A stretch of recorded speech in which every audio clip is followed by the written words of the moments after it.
No, I'm talking No. about higher consciousness. Oh, okay. So I'm talking about our divinity. Right. Okay. So,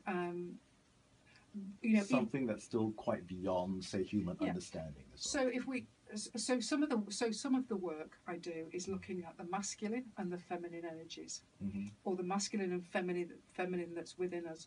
So if we're looking at the masculine energy, we're looking at the physical movement and action, and we're also looking at logic.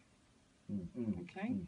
If we're looking at the feminine, we're looking at the nurturing, emotional side of it, or intuition, Okay. those kind of things.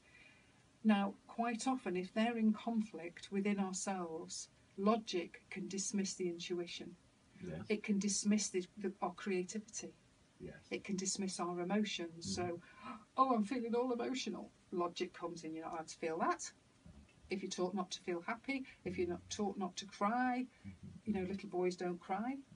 So you don't cry as a grown man, and you're stood watching all this awful thing fall apart, and you're locking it in because logically you've been told that's what you've got to do, or you've witnessed that from someone else, which is sat in the subconscious. Yeah. Or your emotions can be completely out of control, and you can never put any logic to it at all. Also, the feminine energy is our inner stuff, our creativity, our ideas, and our growing. And then the masculine is the action that happens, again, that physical bit. So if somebody's really balanced in that within themselves, fantastic in business because they can create and do it. But some people imagine as well. And, whereas some people are stuck in that creativity and can't make it happen. Yeah. Or can't seem to get any creative ideas, but they're really good at making things happen.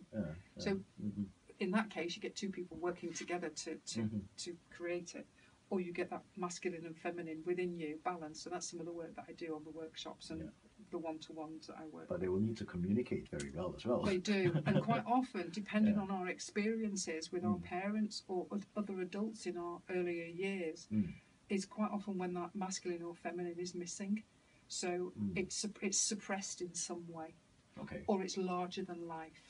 Okay, so would you say that perhaps, like as a starting point, as a premise for someone who is just starting to be conscious about what we're talking about today, then it's how do we then find this balance within us, or try to cultivate this sort of thing? I think the first thing is everything that we are taught to do is look outside of ourselves.